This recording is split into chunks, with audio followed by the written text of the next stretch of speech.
我再快车道吹一下哦。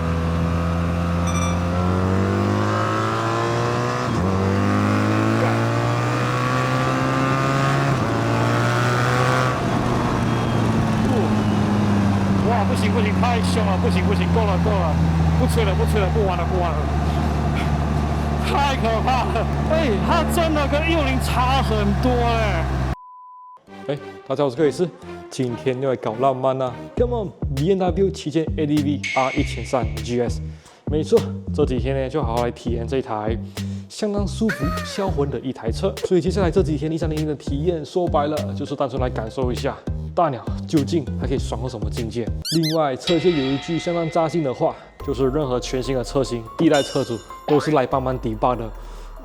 关于这一点呢，这几天我看看有没有相关人士。可以请教交流几类。先言归正传，原本呢，我以为我对BMW 水平对我 GS 的骑乘感受，内心应该是有个相当扎实的底跟心理预期，因为先前在国内外都有一些算是还蛮有深度的150体验，公路跟土路都有稍微无情超驾过。总结之前大鸟这几千公里感受下来，以大部分使用情况来说的话，大鸟我说的是1250，它呢有三大爽点。在我心中是至今仍然无法被撼动的。第一，前悬吊 tail lever； 第二，可变气门的加速体感；第三的话有点难形容，如果之前有遇到的话，我再实际为大家演练。然后呢，其实我今天有稍微骑1300在外面晃了一下，跟我想象中真的不太一样，有一些蛮波澜的心得，需要好好来沉淀梳理一下啊。心如止水已经好一阵子了，没想到竟在一次被波动的心弦。OK， 那就早睡早起先，明天在路上再跟大家娓娓道来。奶奶，来跟大家快速分享一下跨山1300的第一印象。首先呢，映入眼帘的非常明显，就是前方这左右两片导流叶子板嘛变成透明了，这真的让世界变得豁然开朗了。然后呢，就是这个 TFT， 很明显是跟150同一组的。但是我觉得很多人都可以接受吧，因为我觉得这个在行车资讯啊，还有一些排列组合就是判读起来真是蛮直观的，朴实无华。而且这个审美，我觉得撑一个5、6年应该没有问题。所以1300还是用这组的话，我觉得是可以理解，非常能够体谅。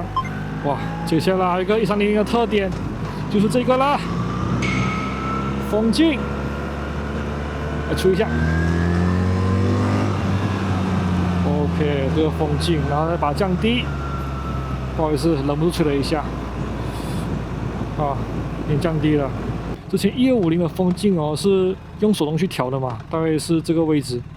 现在确实是炫酷很多，但是我觉得这个电动风镜还是太是豪华旅行车的取向了吧。如果是以我自己经验来说的话，如果风镜是可以调整的话，我可能在发车前整边的时候，我就会先调到我要的位置。然后行进间去调整的话，这个时机确实是蛮少的，所以这个电动风镜对我来说，可能更像是一个耍帅的功能吧，仪式感为重。哎呦，好像有点冷了哦。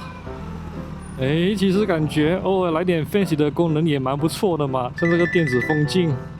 哎呀，这个是典型的嘴巴说不用，手指却很诚实。好了，我承认拿这个电子风镜还蛮爽的啦。肉眼看到第一印象就差不多这样子啦，然后旗帜的部分呢，我觉得肩膀、手肘、手掌都在该有的位置，屁股坐垫还蛮软 Q 的，舒服，这车性也蛮棒的。加速一下 ，God damn！ 真的，我觉得好像有比150凶了一截哎。基本上我全程都是用弱模式吧，然后该有的电控都有开着，就是用一般最日常的行车设定去来测试这台车。确实刚刚那个加速让我有点吓到哎，我原本以为跟150是差不多了嘛，没想到1300它的动力可以差那么多。我说动力差是它的体感了嘛，加速体感，还有整个引擎运作，还有换挡的那个感觉。我觉得150有一种非常粗犷的那种机械感嘛，不管是换挡啊还是加速的时候，然后震动好像也是有比150少了很多。Oh God man！ 哇天哪！第一印象，1300比150凶很多，就是完全是超乎我想象的。1300好像动力输出太滑顺了啦，我觉得这个有点反而有点会闷嘛，它不像是一个双缸车水平对握的感觉了嘛。因为水平对握之前150，它那种节奏感啊，那种加速那种粗犷感的机械感，其实还蛮爽的嘞。这个1300有点太过滑顺了。对，没错，静态吹油还是会换一下，这水平对我特性。对，我需要沉淀消化一下。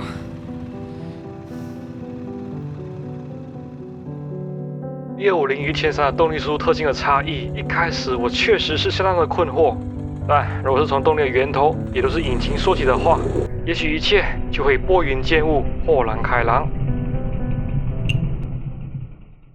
顾名思义啊，就是排气量加到了1300cc， 不是那种单靠增加缸径啊或者冲程来凑到整数1300。当然这部分1300也是有做，也包含了调整器门来增加排气量。话虽如此，但这一颗 R1300的引擎呢，真的是完完全全新的设计。它的内部已经重新布局，而且活塞、连杆、曲轴、离合器、气缸盖等等都是全新的。引擎的体积比起150也变得更小，也因为是全新变速箱的关系嘛，所以它的一些电控系统的逻辑当然也是全新的变现。数据来看，这次 R1300整体的车重比之前150轻了12公斤，单论这颗引擎。就单论这颗引擎而已，就直接轻了差不多快4公斤了。加上整个传动系统的话，重量少了6公斤之多。就这组引擎还有动力传动系统就直接贡献了超过一半的轻量化结果。所以才会说这个引擎改变的幅度来看是真的不小。3D 视角跨大鸟，这个引擎除了更轻之外，外观上还有一个蛮可爱的差异，就是这组水平对卧终于对称了。虽然上一代的150有点不对称，但乍看实在是看不出来的。就是之前150有点稍微跟它一样，就是稍微有点偏左，但这次1300呢，从正时去调整的位置，当然引擎内部是不可能对称的，但至少外观来看，视觉上就是有这种完美的平衡的感觉。从这颗引擎的里外来看真的很多差异，这趟骑起来也跟1250是完全不同的个性跟感受。所以我还说，这颗水平对我那是完全是新的玩意儿。然后最近也发表了 R1300 GS LED 嘛，然后随之而来也是有 SSA， 就是俗称自排，就是那种没有离合器拉杆的自动换挡辅助系统。所以这颗全新布局的引擎动力和变速箱系统，当初在重新设计的时候应该就有打算预留更多的可能性了吧？就像这次 ASA， 所以也许未来在这个全新的引擎架构下。maybe 会陆续发表一些全新的功能或是电控吧，尤其像最近 AI 产业的发展那么快速，未来摩托车的智慧系统会不会有值得起飞？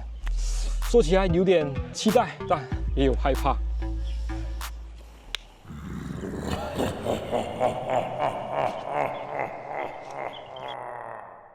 对于恐惧、焦虑这类的负面情绪，很多时候大自然便是解药。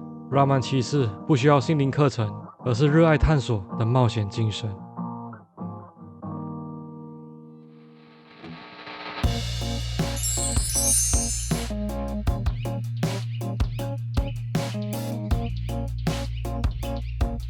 我天哪，这个风景实在太棒了，太完美了！我们骑了大约50公里的 off road 吧才进来，对不对？哇，这个景太漂亮了，大家可以看一下。哇，依山傍水，有台大鸟。是我的靠山，想说借这个良辰美景跟大家稍微介绍一下这台车的细节吧，好不好？不要浪费这个美景。就这个植物收纳箱，可以特写一下。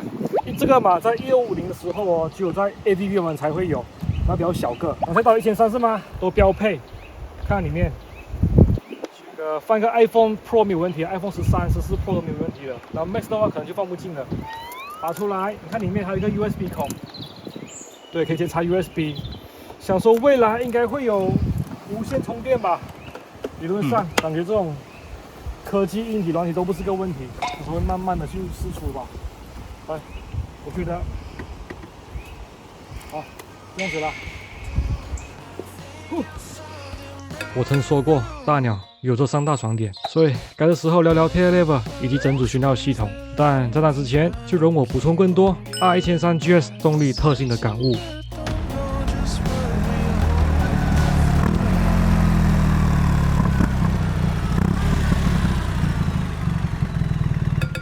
R1300 GS 的动力输出特性跟150到底差异有多大呢？都说好了，如果你没告诉我这台是1300，我真的完全不会把它跟150联系在一起。我会觉得它是一台街车或者是性能休旅之类的一个车型。这种动力输出差异哦，我觉得可能会衍生出一种现象，就是会分成1300派跟1250派。像我目前的话，我还是比较偏向1250派的那一方。150的加速体感也很猛很凶，没错，但是我觉得还是有点像是一种灵魂的感觉吧。因为目前1300我体验这2天下来哦，我觉得1300就像一台非常冰冷残酷的一台性能机器。我真的可以这么觉得，因为它不管是低转、中高转还是高转，还是1档、2档、3档、4档、5档，它的加速曲线是完全哇，没有一个节奏，没有一个阶梯感，知道吗？这个让我有点觉得它是活的吗？像1250哦，你加速的时候，那可变气门的变化哦，你可以很明显的感受得到。但是1300呢，哇！它的可变气门，我真的怀疑它到底有没有可变气门哦，因为真的太线性了，完全感觉不到可变气门什么时候有介入或者是切换高进气的时候感觉不到。这有点类似，我觉得是比一些直列6缸自然进气的汽车还要线性，哇，真是不能比啊，真的太难形容了。这一次 R1300 GS 哦的前后悬吊 Tailor Level 还有 Parallel Level 系统，我都挂上了 Evo 这个名堂，顾名思义嘛。就是 evolution 的意思。像我前面这个 tail lever 啊，它的固定支撑点的架构已经完全不一样了。就像它的力管也是有变出哦，还有换了个方式来固定那个把手的锁点，解除整个 tail lever 的作动方向哦，更加偏向中心。哦，就跟后面的 power lever 一样，从物理根本上增加它的刚性。能量不灭定律嘛，我觉得哦 tail lever 真的把力道转化的非常的棒。正常我们摩托车刹车减速制动的时候哦，我们的车身会往下潜嘛，然后骑士也会跟着往前扑，然后整个就很不稳定。但是呢 tail lever 就把往前下潜这个力道哦给吸收了，都被车架跟 tail lever 给所吸收了，这一点真的很奇幻。再加上哦，它是前后联动刹车嘛，就是你用前刹拉杆的话哦，它前后都会电脑去配比最适合的刹车比例。所以有了 tail lever 跟前后联动刹车系统呢，哇，它可以让你在自动刹车之后哦，是维持在一个非常稳定的直线水平。慢起来，停下，你看啊，稳，这感觉真的非常的奇妙。像我当初第一次体验到 tail lever 的时候，我也觉得很 surprise 嘛，很惊讶。而且其实哦，它的优势、它的功能性哦，不一定要直接吵架。像你在一般山道啊，就是加速出弯、减速入弯的时候，你可以维持一个非常稳定的车身动态。真的试过就回不去了 tail lever。呀，立个中柱吧。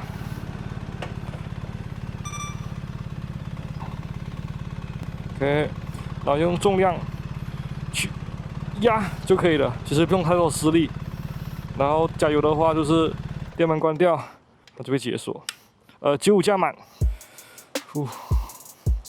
如果有中柱的话，我还是建议大家可以就是立中柱哦，再去加油了，可以尽可能把油加到最紧绷满。油箱19公升，我刚看续航还有100多公里呢。好。OK，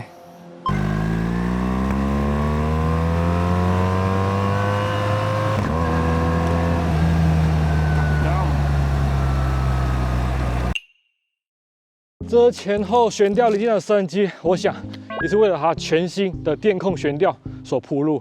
像这升级最大特点是什么？做好的 DSA 跟现在1250的 ESA 有没有不一样呢？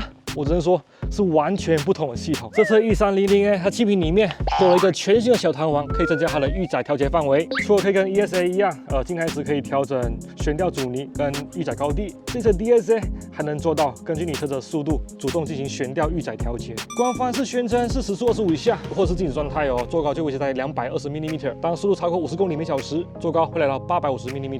骑在路上，这3公分的差异可能体感上感觉不出来。毕竟车子在移动，悬吊也持续在吸震，再加上 tail lever 会让骑士有一种维持在水平前进的状态，所以 feel 到它变长变短没关系，反正 DSA 有在做它该做事情就好了。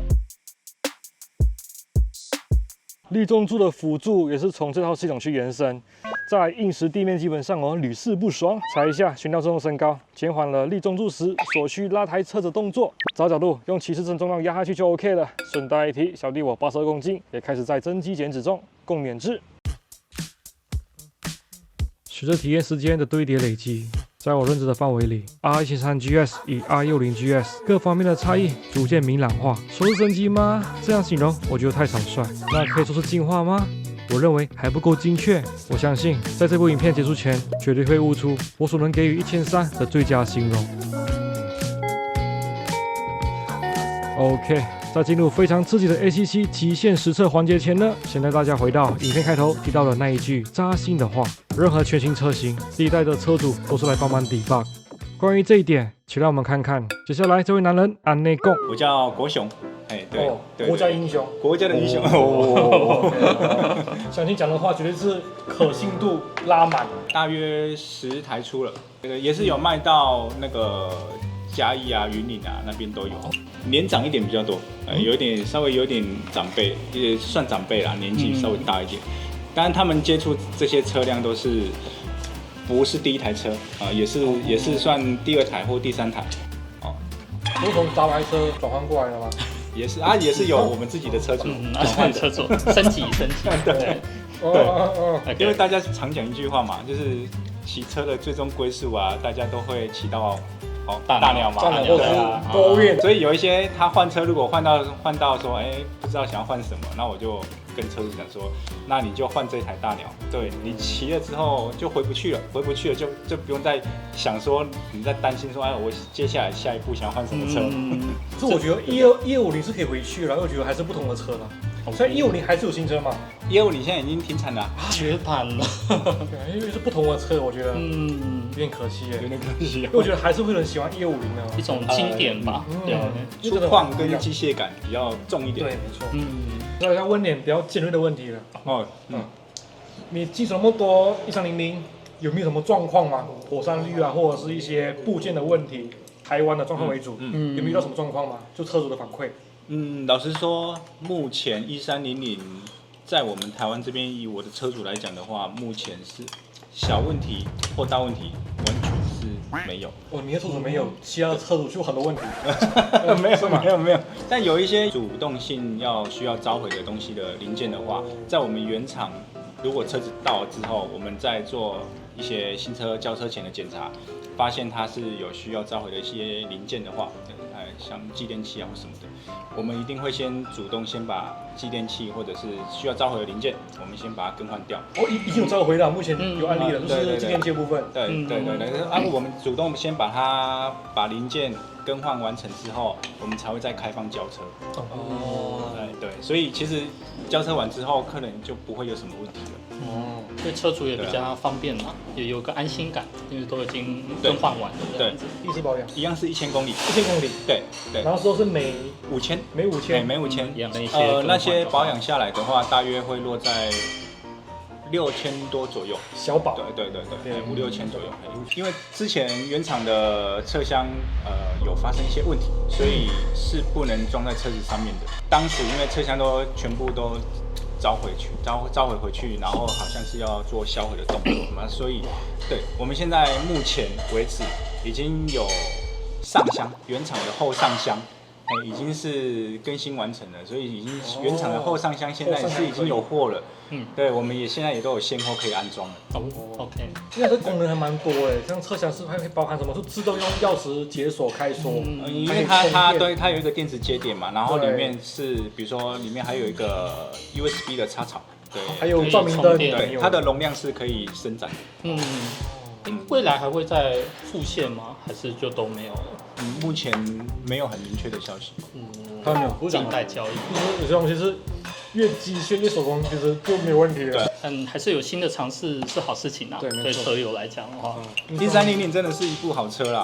对，总之1300它这次经过全新的设计啊，优化完之后，对我是觉得它现在骑公路或者是有一些要稍微轻度的 off road 的，它应该也是还蛮好胜任的。但是如果重度 off road，像你们这些资深玩家顶级的，可能载老婆环岛啊，或者是骑公路喝咖啡的，这个都很好用，很够用。而且重点是，1300已经把我们 BMW 摩托车全部最好的科技，就是都用在这一台车上面，汇聚在安全性啊、科技性啊，都用在1300上面。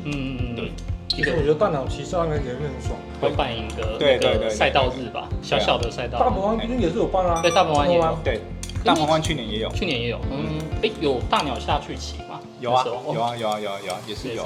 山道好骑，我觉得搬去赛道我觉得差不多了。对啊，一样的感觉。对，轮胎换一换，调整一下，对，就很好骑了。感谢郭兄的诚心分享以及白白的情谊补充。接下来就是要分享这次体验最刺激的电控实测环节。这几天都有特别针对 ACC 辅助跟车巡航系统以及防追尾的 FCW 前方碰撞预警系统进行各道路情境的实测。有点疑惑的是 ，FCW 在测试过程中虽是有成功意外触发好几次，但它被触发的条件逻辑实在还无法清楚掌握。173的 FCW 基础理论可以这么理解，就是当你行进在路上，雷达侦测到你前车降速，你却没减速，还贴近前车，这时候仪表板会给你警告，同时电脑也会自动让卡钳油泵加压，帮你轻喊一下前后刹车来吸引你的注意。当你回过神来，你要紧急刹车的时候，拉杆一拉就能直接实现最大的制动力道。所以我这次有跟同行车友白白利用通讯系统沟通配合，尝试还原模拟了 FCW 的作动条件，但还是抓摸不透它被触发的关键要素。我们也是点到为止，毕竟测试追尾这件事情风险实在太大。总之呢，我觉得 FCW 就跟保险一样很重要，但都希望用不上。顺带一提 ，FCW 是可以从 menu 设置永久关闭，这点倒不像 ACC， 就算你 menu 里面关掉了 ACC， 每次电门重新开启 ，ACC 就会自动默认打开。我猜想，也许是因为 BMW 对他们自家的 ACC 信心爆棚吧。ACC 的跟车辅助系统行之有年，在此我就不再拢述它的原理，我会把重点放在它的可靠度还有极限测试。总之呢，经过我好几次快速道路以及一般道路实测下来 ，BMW 的 ACC 确实算是相当的精准可靠，所以我尝试了一些没有标线、路幅不宽且多路口蜿蜒的复杂道路来实测这套 ACC 是否依然可靠。结果方面就劳烦大家看看以下的 VCR。试看这种蜿蜒小路的 ACC 的作动。我介入吗？慢了，他跟得到吗？跟得到吗？跟得到哦，加速了吗？还是可以的哦，还是跟得到的哦。你看，哇，这是还蛮刺激好玩的。好玩吗？又来了。这路况有点复杂咯。如果这时候有第二台车从路口插出来的话，不会怎么样。因为它是靠那个感应雷达，它没有那个镜头，单纯是靠雷达来去感应跟着前面的车子。哇，这个身体真的是要随时做好准备啊！要慢了。我觉得还有帮我刹车嘞，因为刚刚那个不像挡刹，就像说就挡刹呢，他应该有帮我刹车刚刚。对，如果回油来不及慢下来的话，可能还是会帮我喊点刹车。我的感觉啦，因为那个感觉不像挡刹。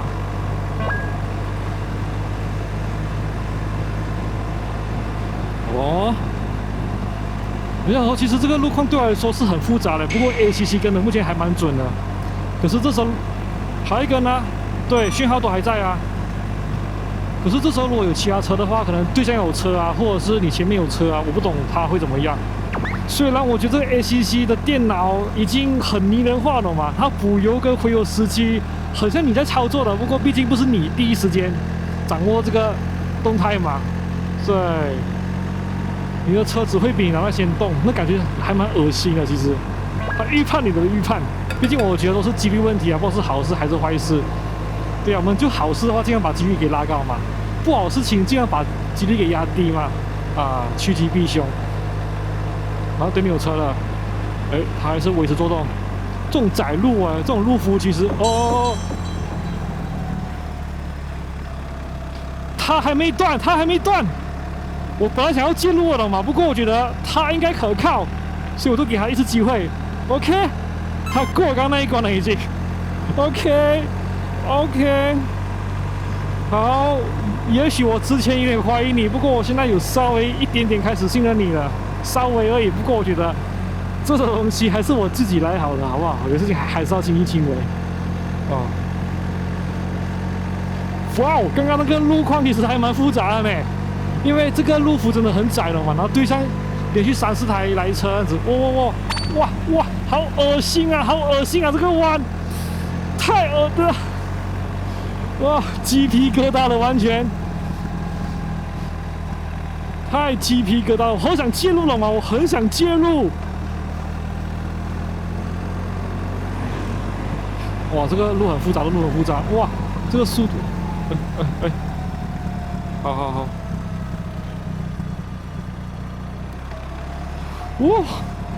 哇，他还跟呢，他还跟得到哎，刚刚他有消失一下下呢，刚刚突然他有消失一下，然后他就可能是重新找回，就把就哇。刚刚他的灯有稍微按一下，然后又开始就找回就前车的距离，那个方位，哇 ，OK， 还行 ，OK， 好。不过我觉得每次的话，尽量还是要用啦。我是当时想要测试它的极限而已。刚才画面中的 A77使用情境虽然过程相当的稳定，但我觉得还是太紧绷了。我认为 A77最佳使用时机应该还是在宽阔的道路。像是高速公路或洲际公路之类的吧。而且每次跨上1300都有不同的惊喜被发现，实在纳闷，到底还有多少惊喜是还没被我所发掘的？目前1300对我来说少了点1250那般粗犷激情，却多了份内敛，以及如同机械般的果断。这次同行车友白白也简单体验了2天1夜的1300，因此我俩惺惺相惜，情不自禁来了一段有关于 R1300GS 的闲聊杂谈。只有3天3夜，有没有好好讲它的外形？是不是还补充一下？刚好白白今天也在。它外形怎么看？你觉得？对啊，这3天这样骑乘的话，其实第一眼像那时候刚发表的时候啊，那时候刚发表的时候，因为它从原本的那个大小眼，对，那个 icon 突然变成了一个 X 型。对，其实对外形会有一个蛮大的 shock 啦，但确实从科技也变化啦，它这样 LED 灯以后改成 X， 其实这几天无论是白天的照明或者是晚上的照明，其实效果都还不错。可以理解，因为它是为了这个笼子这个 A77嘛，所以就把大灯给下移，对，然后保留鸟嘴跟大灯接整合在一起。我相信目前还是很多人还没习惯。开始有一些车，包含未来的那个450 GS，它好像也是这样的一个设计概念。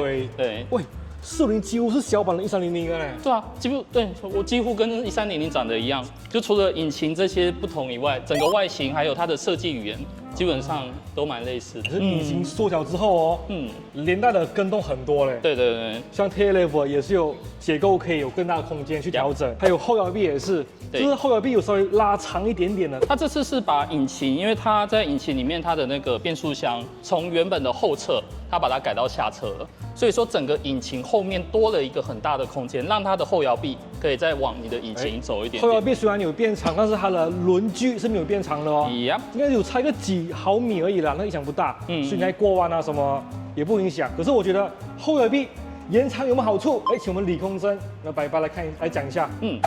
基本上它的吸收震动，还有它的那个悬吊的行程，其实就会变得更大。对，让你在一些更崎岖的路，更那个它的那些路线的话，其实它会更那个摇臂的那个角度。对，摇臂短的话会比较。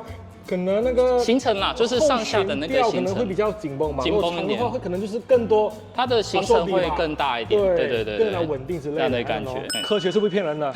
它其实跟1250比起来，它最主要就是它的车架做了铝合金的压铸的工序，所以说它整个车的强度还是维持，甚至可能更高，但是整个重量轻了非常多。我记得整车跟1250 GS 是差了12公斤嘛，对。就引擎的减轻，加上车架的减轻，对，而且我觉得它车架这样压铸起来，其实又跟整个车身的这个设计、这个流线，对，变得非常的 smooth， 非常的漂亮。主要我觉得视觉上有差异，我觉得是短了10公分吧。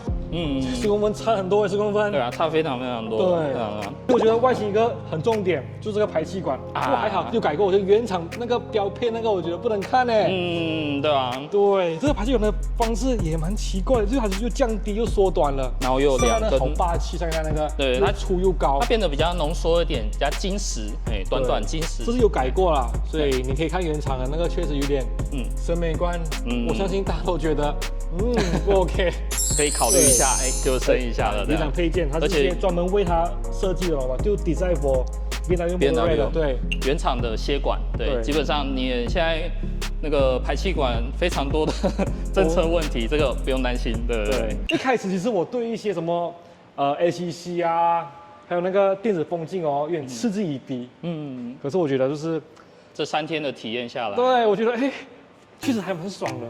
它等于把很多汽车的技术啦，我觉得 BMW 它把很多汽车的高科技的技术，把它用到了1300上面。对这些效果其实当然4轮跟2轮它还是有不同的骑乘的状况啦。对，但这些技术放上来，无论是 ACC、FCW， 其实它实际应用起来，我们这2-3天的使用上，其实能帮助车友、帮助骑乘者，其实能预防很多危险的事情出现这样子。所以我觉得爽感是有啦，一时啦，可是长久下来我就不知道啦。因为其实我觉得很多东西哦，如果跟安全没有直接关系的话哦，能手动就手动，能机械式就机械式，是最可靠的。确实，对，这些新的科技也要让车友花点时间习惯哦。我觉得这一台1300哦，它已经变成公路性能旅行车了，我觉得是豪华旅行车。看没有这个。护工方的是怎么回事？它全部整合在一起了。对，我们的方向灯它的显亮就会直接在护工上面，就很公路取向嘛，就是很炫技、很酷。没错。Off-road 的话，我觉得是首当其冲哦，会被考到。不过还好啦，因为其实水平对握的好处是哦，你在领到不会躺平啦，比较不容易倒到底啦。对。现在老板快，1、2、3，加上保管的话，可能大约接近45度吧。对，但是偶尔有些路况哦，可能有山壁什么，这边还是会被烤到。不小心角度好一点的话，对，所以原厂呢还是有选配。对，还有一个越野套件。选配传统的方向灯，对，变成选配了。它选配好像是装在这一侧吧，雾灯这一侧。对，它就还是避免你真的护工这样装下去心会痛嘛。对，甚至它的那个后照镜它也有所谓的盲点侦测。对，后照镜它有一个盲点侦测的部分。对，它也把很多功能都整合到车子的一些外观件上面了。然后这在 off-road 的时候，我都可能是累赘。对，虽然说它是公路豪华性能旅行车。对，你在公路上，我们这几天骑，无论是西滨、市区通勤，非常舒服。它的安全性、保护性都跟之前的1250那些有在往上的提升了一个层次。哦，刚好下一个问题，它的侧柱还蛮难踢的。对。但是它前面也可以勾，后面也可以勾了嘛？可是都不好勾，问题是都不好勾。它刚好这个我觉得可能是引擎这次的设计，就刚刚有讲到嘛，它的那个距离的调整，所以说导致它的侧柱，该怎么讲？因为像我们一般车啦，侧柱其实你看我们的踩明了，对，我们踩的地方其实是脚踏的后面，但目前1300的话，它其实是在脚踏的前面。对，它真的很不好勾，而且我们传统车靴的。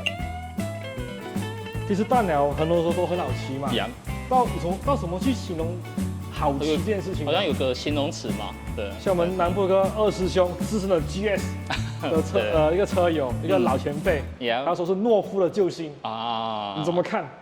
懦夫救星，都是骑大鸟是懦夫的意思啦，也不是这样啦。应该说你可能有挡车的经验，如果你一开始就碰像1300大鸟这种车型的话，你会觉得哇，怎么那么的安心？无论是加减速、过弯什么都非常的 smooth， 非常的顺畅。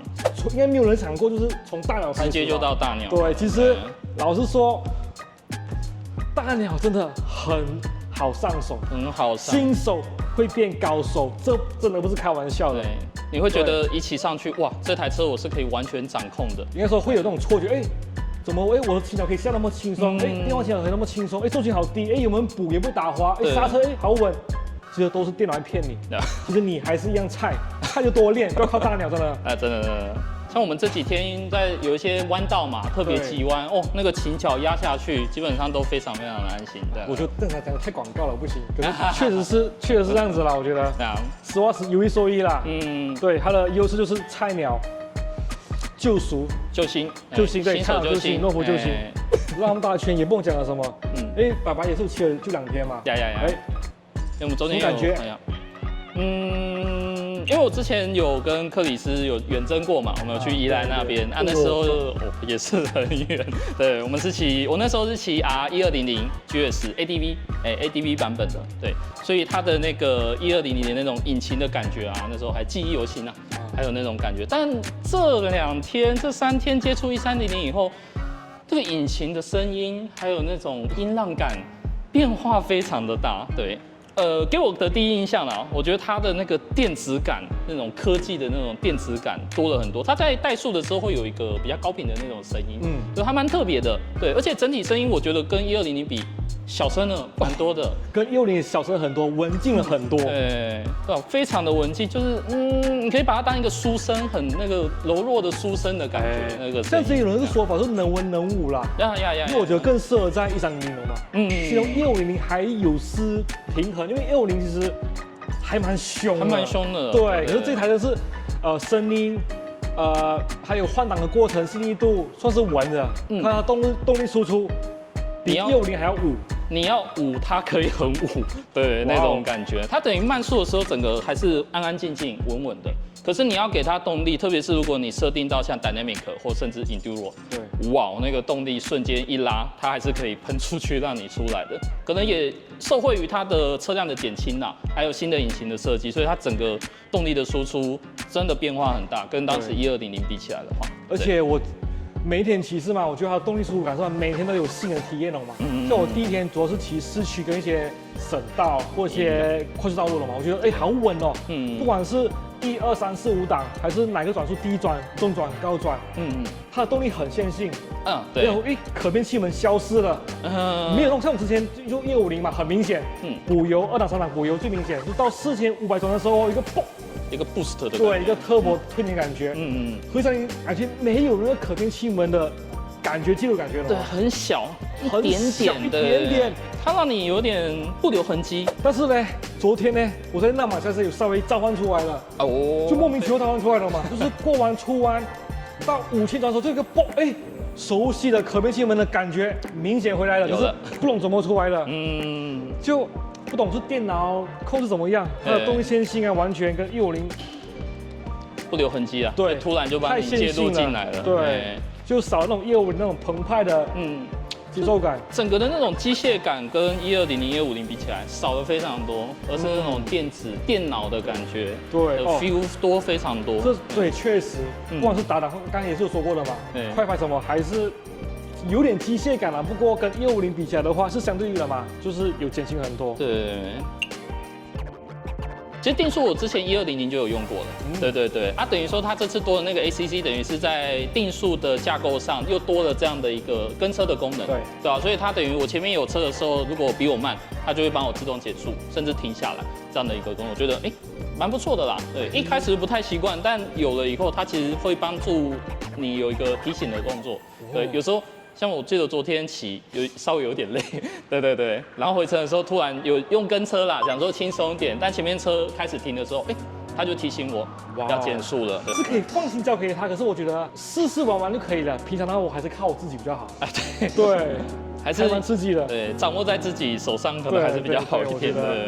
因为对，其实确实觉得路况蛮复杂的，就是路窄嘛，然后跟着你，然后你前面还有其他的摩托车，对，然后对向也是有，无论是汽车、轿车，对，都很紧绷哦。然后它还是可以跟得到我的前车，效果真的不错。对，太恶心了，那个弯道补油太恶心了，自动补油太恶心了，它会自动帮你补回去哦。对，哇，就是你要随时，虽然你有 ACC， 可是你随时你要身体也要做出相对应的动作啊。就其实反而有点紧张啦。对，反而会更加专注在车要加速的吗？那我要先准备往那边倾了。它弯了吗？好，那我就配合一下。倒不如你直接掌握在你的手里，你的加速跟减速。不过据说夜间应该是没有关系吧，因为它不是靠镜头，它是靠那个感应雷达，它前面那个雷达的方式。所以夜间理论上，我昨天晚上也有用一下，也 OK， 对，也有开一下跟一下，可以的，这是没什么问题。因为我想象中的使用时机是车队。到无人区，长途旅行，那个我觉得应该是最安全的使用情境。对，你可能前面有一个带队的人，你就跟着他，这样一路走，应该很舒服。就像白白跟我都知道，我们时常去玩啊，去壮游啊，其实好事跟坏事都是几率的问题啦。对，就好事的话，我们提高它的几率。偏向负面事情，我们这样降低它的几率，想办法避免，对，想要避开它，趋吉避凶嘛。对，所以知道什么是安全的，什么是危险的，对啊，再去拿捏一下。就毕竟本质上还是要那些骑乘技术，还是要练习啦，还是要多骑车。对，这些功能只是辅助而已。对，就还是要多注意一下。而且我不确定哦，像那个 ACC 之后应该也不是主流了吧？我觉得，因为使用司机真的不多嘞。使用它应该是司机第一台吗？还是台湾这边？我想1290就有了，1290。之前那个就 KTM 也有，很早就有了。OK， 然后其他车系应该也都有了，像什么 RT 那些。RT 对。对。未来还可以再加什么 ？ASX 是最近发表的嘛，就是自动挡。在下一步呢，你觉得会有什么？我觉得不知道之后还有没有打档版的 GS 的呢？对啊，那是选配啊 ，ASA。可是配啊。目前感觉车厂蛮多都往自排走咯。不会吧？对啊，无论是现在 BMW 嘛，然后我们看像汉达那些，其实蛮多越来越多自排的选项出来。自排 ADV 自排走最前面应该是贝多双吧？贝多双贝多双其实也很猛的。崔中那也是不错的车。照这个发展下去哦，之后会不会有 M 版 ？MPAC 吗？或者是直接是 M 的，不是 MPAC，因为 MPAC 应该说只是一些配件，让你就提升一些新性能马力，性能部分倒是还好。不是真正的 M 版，从影音方面完全不一样。就跟一般的市售的不一样，直接 M Power 的感觉。毕竟我们都 Off-road 的经验比较多嘛，以它现在改的方向已经就往公路走了，对吧？变化应该也要3、4年后吧，应该下一代的话，1300慢慢回到公路了，也是啦，公路霸主，坐稳，舒服舒适。确实，我觉得以 ADV 拿去越野的原本。就不是正常的使用范围，所以我们就 ADV 越野主要是因为它可以带你去远征嘛，过程中难免会有一些砂石路啊，或者是非主动道路啊，对，它的目的是这样子，基本上你都可以去克服啦，这台车可以让你安心的去旅游，对吧？可能旅途中难免可能有点状况，逼不得已要有点 enduro 状况，那时候就。车子是可以的，就是看你骑士跟不跟得上。所以技术还是要练。对啊，像我这些影片啊，有很多人觉得说，干嘛去 off-road 不要骑领导车，干嘛骑 ADV？其实我觉得，应该说确实是不正常啦。可是我们骑 ADV 去越野的话，主要是因为乐趣的不一样。而且毕竟它是多功能啊，所以它还是有旅行的功能啊。你等于有一些恶劣环境，你也还是可以骑一下。1300骑恶劣环境是不正常。不过好玩，这种是好玩，确实，对，应该说他有能力克服这个路线，对，是 OK 的。OK， 这次访谈就容我就此打住，再聊下去，不知道将会到何年何月。接下来，我想回到影片开头提到了大鸟3大爽点，但第3点的部分实在有点过于抽象，所以下一个段落我也尽可能去诠释、去定义。当然，这些仅是我个人视角、我的感受，也相信每个人也都会有不同的解读。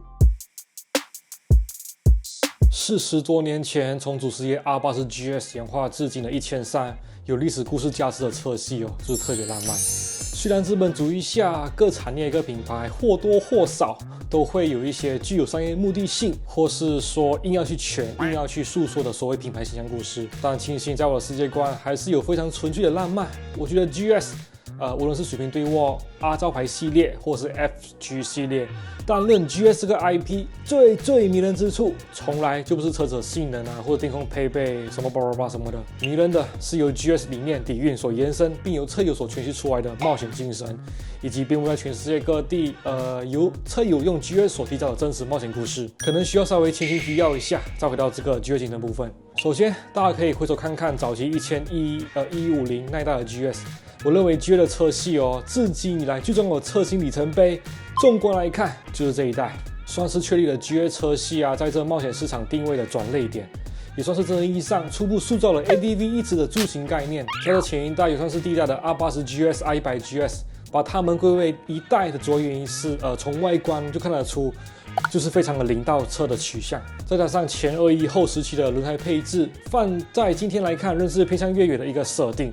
但是呢，从1001开始就改成了前19后时期的轮胎设定，这设定也是20几年来市场证实最符合 ADV 多功能使用情境的轮胎尺寸设定。另外还有个重点，我认为是跟 BMW 水平对卧同等地位的前悬吊 Tailor Lever， 也是在1100 GS 这台车上首度问世。然后到了1150就有了经典的大小眼造型，以及典型的 ADV 壮硕的线条印象。1150 GS 可以说是让 GS 车系早在90年代中期就树立了一个 ADV 适合远方的一个楷模尤其再加上2000年初 Long Way Road 的纪录片，看到了星际大战的 Obi-Wan跟 Charlie Borman 骑着1150从伦敦到纽约，花了3个月半，征服了超过3万公里的漫漫长路。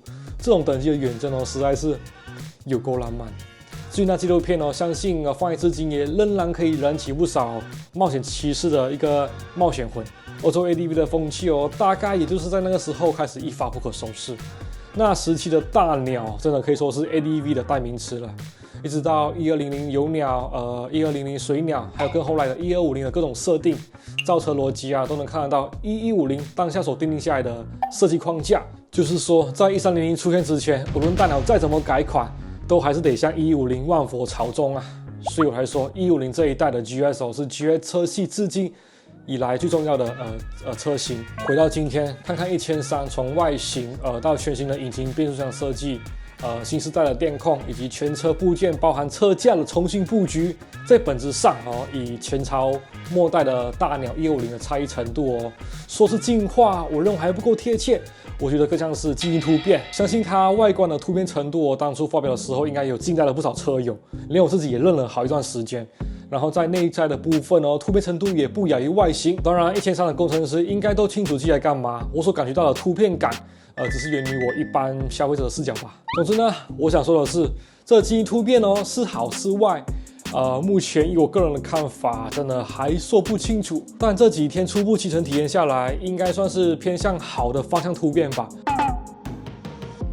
因为GSR 系列经过长时间的市场考验，历经了好几代针对远征冒险取向的升级改款，所以才有了全世界车主们几十年下来累积了无数让人向往的冒险事迹。这些才是我想听、我想看到的故事。对我来说，这种情怀很毒啊，也很容易被感染。像我身边不少车友，当然包括我自己，也是被一位台湾传奇冒险骑士 LKA 前辈所深深感染。让我对骑摩托车冒险这件事情算是有一个天翻地覆的改观。早在几年前，刚好有机会跟 LKA 老师随缘闲聊了一下，也有稍微记录一下过程，影片就放在左上角的资讯卡，欢迎点击看看，也许你也会被感染，也说不一定。OK， 承上所言。总之呢，无论是 R 系列还是 F 系列还是 G 系列，已经淬炼10几年的 GS 精神，它的迷人之处就是那份甚至于 GS 车友心中的冒险精神，以及对追求自由所需要的毅力跟勇气。GS 精神像是一个载体，承载着全世界各地热爱冒险车友的梦想、情感还有故事，是一种可以更加认识自己，也可以算是一个跟世界互动的一种方式、一种态度。虽然 BMW 对于 GS 冒险形象的行销也下了不少功夫，也成功感染了不少车友，但真正感动到我的，还是骑着 GS 去冒险的那些热血骑士。当然 ，BMW 原厂宣导了一些骑乘规范或者说是一些冒险观念，我觉得蛮严谨的，也很受用。无论是对车子的操控还是旅行的一些安全意识跟习惯等等。所以确实，我是觉得有帮助到对于远征冒险有兴趣的车友。纸上得来终觉浅，绝知此事要躬行。有些事情真的要亲身经历才能知道它的真正的魅力。有机会扩上 ADV 来场重装远征冒险吧，尝一尝公路土路的味道。不一定要 GS， 但远征的话还是多功能车比较靠谱。然后疫情之后似乎涌出了不少国外套装汽车旅行，我觉得有 OK 的专业的领队的话是值得去体验看看。到一个相对陌生的环境，汽车旅行的感觉。最后呢，我想再补充一点，就是说，不少车厂品牌都有自己独有的玩车文化，每个人的成长经历、生活背景、价值观都不尽相同。我相信这种一个品牌文化或者是一个跨厂牌的圈子会与你特别契合。简而言之，就像是我有故事你有酒嘛，有的话都是恭喜他双向奔赴，一拍即合。在这个充满商业算计以品牌故事的时代，还有贵圈争乱的环境之下呢，找到适合自己完成的文化真的蛮重要的，不然你的热情很容易就被一些光怪陆离的事情所侵蚀。OK，我好像讲的就差不多这样子了。最后我再随缘广告一下，荧幕前的你，如果是刚入坑 ADV，想要一起领到玩越野的话，欢迎来找我们吃香肠。今年香肠杯应该会有好几届是蛮适合新手的，有兴趣的话欢迎在底下留言或者私信我 IG。好，我是克里斯，今天影片就这样子啦，我们下次见，拜。OK， 然后这个乡间小路，它的照明效果如何呢？各位看得到，几乎整片路幅都有覆盖得到。亮度也还 OK，可圈可点，中规中矩。我现在是4档，2000大约2800转 ，OK， 那我就5下5，大约1/3开而已